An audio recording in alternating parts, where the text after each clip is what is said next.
Ry havana malala ho amin'ny tompo ho aminareo hatrany anie ny fahasoavana sy ny fiadanana avy amin'Andriamanitra ray sy Jesosy Kristy tompontsika. Amen. Fiangonana mendrika ny fanjakan'Andriamanitra. Fiangonana mendrika ny fanjakan'Andriamanitra. Asongado ny mofinainantsika anio ao amin'ny epistily faharoa ho an'ny Tesalonianina toko voalohany, ny andininy voalohany hatramin'ny andininy fahafolo. Vakitsika amin'ny anaran'i Jesosy manao hoe: Paoly sy Silasy ary Timoty mamangy ny fiangonan'ny Tesalonianina izay ao amin'Andriamanitra raintsika sy Jesosy Kristy tompo ho aminareo anie ny fahasoavana sy ny fiadanana avy amin'Andriamanitra ray sy Jesosy Kristy tompo. Tsy maintsy misaotra an'Andriamanitra mandrakariva izahay noho ny aminareo ry rahalahy, fa mahamendrika izany satria mitombo fatratra ny finoanareo ary be ny fifankatiavanareo rehetra, ka reharehan'ny tenanay ianareo eny amin'ny fiangonan'Andriamanitra noho ny faharetanareo sy ny finoanareo amin'ny fanenjehana rehetra izay manjo anareo sy ny fahoriana izay hiaretanareo. Famantarana ny fitsarana marin'Andriamanitra zany mba hatao mendrika ny fanjakan'Andriamanitra ianareo, sady izany koa no hiaretanareo fa zavatra marina amin'Andriamanitra ny hamaly fahoriana izay mampahory anareo ary ny hanome fitsarana anareo izay hampahoriana kosa mba amin'ny tenanay raha iseho Jesosy tompo avy any an-danitra mba amin'ny anjeliny heriny amin'ny afo midedadeda, amaly izay tsy mahalala an'Andriamanitra sy izay tsy manaiky ny filazantsara ny Jesosy tompontsika. Dia olona izay hiara-ny fahamaliana marina dia fahaverezana mandrakizay avy amin'ny fanatrehan'ny tompo sy ny voninahitry ny heriny. Raha tonga izy mba ankalazaina eo amin'ny olona masina sy higagana eo amin'izay rehetra mino amin'izany andro izany satria ninoana ny fanambaranay taminareo. Ray masino, manamasinanay amin'ny fahamarinana, ny teninao no fahamarinana. Amen. Fiangonana mendrika ny filazantsara. Dokadoka sady tonga reharehan'ny apôstôly ny fiangonana tao Tesalonika.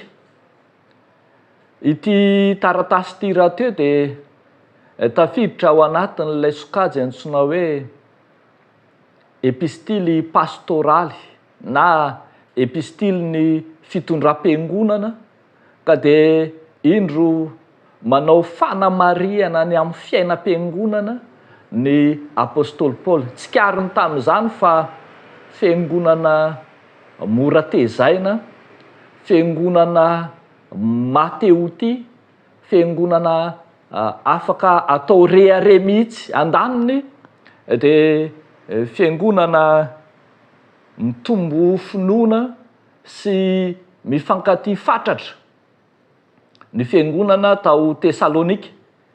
Ankilany kosa dia ambara fa fiangonana nanam-paharetana, maharitra amin'ny finoana ary maharitra amin'ny fanenjehana sy ny fahoriana, miaritra sady miaritra rahateo.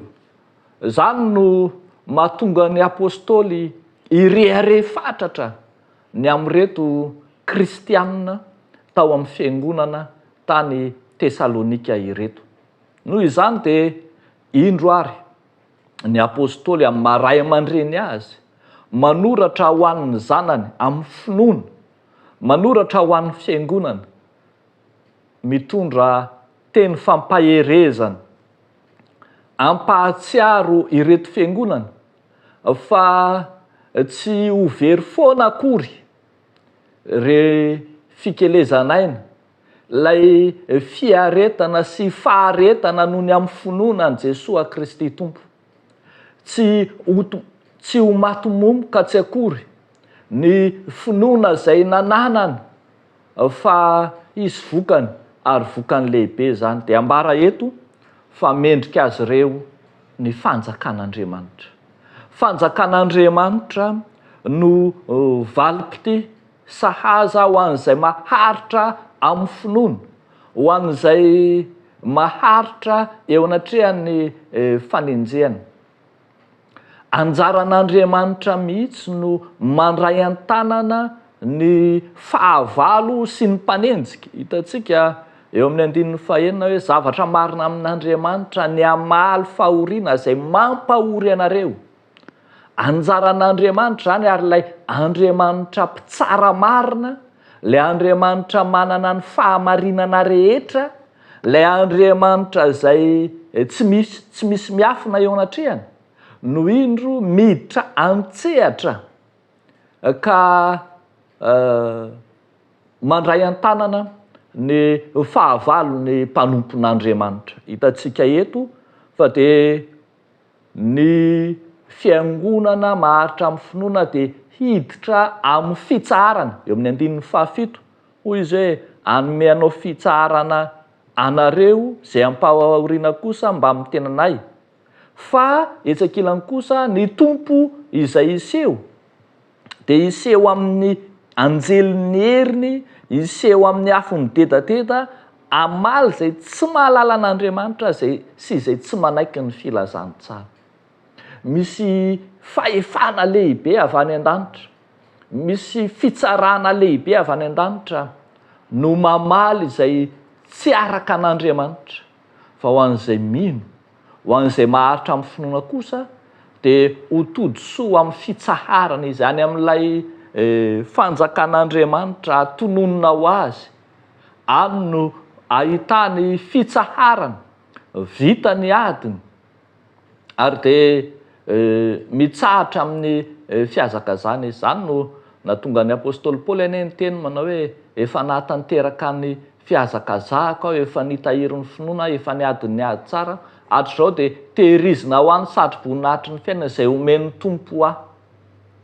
Ary tsy ho ahy ihany fa ho an'izay rehetra mino ny fisehoany koa.